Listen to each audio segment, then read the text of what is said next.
برادرای عزیز ببینید اینجا در یک چیز دیگر من از این کتاب برای شما میارم. این تفسیر قرآنه.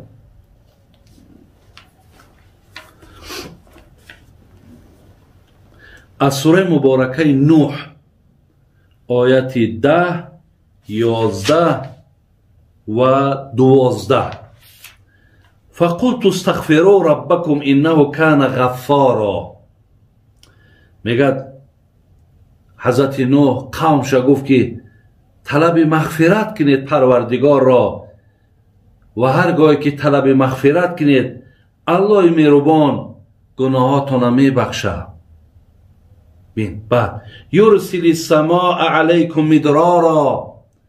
بعد گفت که هرگاهی که شما طلب مغفرت کنید الله مهربان گفت در عوض همین استغفار بر شما گفت باران، یعنی رحمتش میریزد، باران الهی میریزد.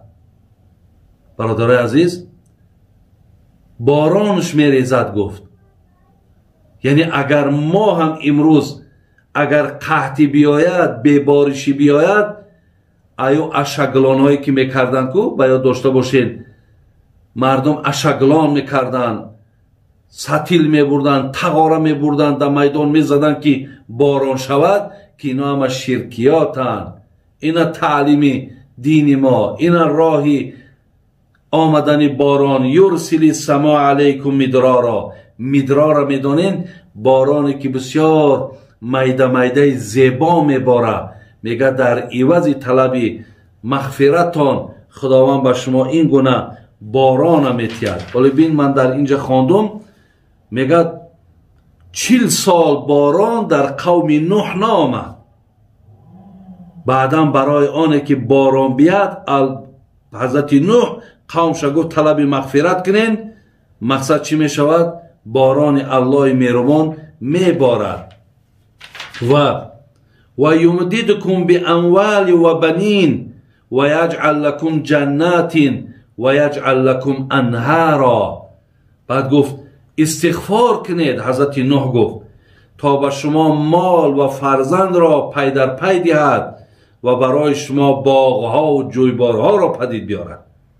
برادرای عزیز یعنی در عوض حتی از آیت قرآن چی فهمیدیم؟ یکم هرگاهی که شما طلب مغفرت کنید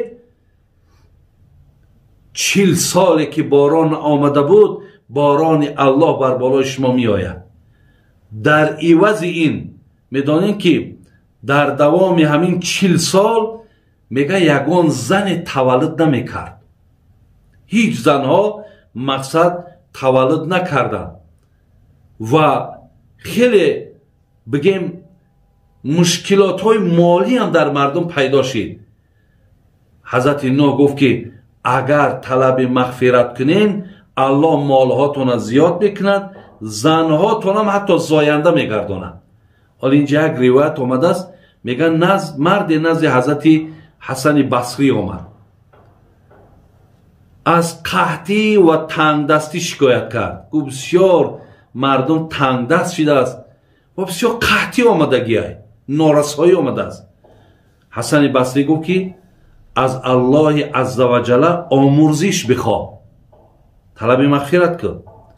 میگه یک نفر دیگه آمد از ناداری شکایت کرد، گفت طلب مغفرت کن. نفر دیگه میگه پیش آمد گفت فرزند نشیده است از ما، گفت طلب مغفرت کن.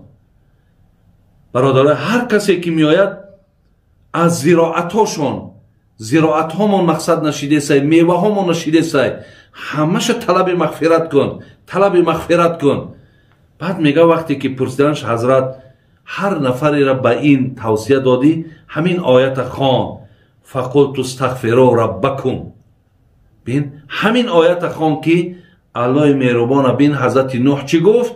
گفت اگر شما طلب مغفرت کنین الله باران تان میتد، فرزند تان میتد، تنگ دستی ها را از شما چیکار میکند؟ دور میگرداند. برای این هم برادر عزیز و گرامی یکی از фазилатҳои бигем астағфируллоҳ ҳаст.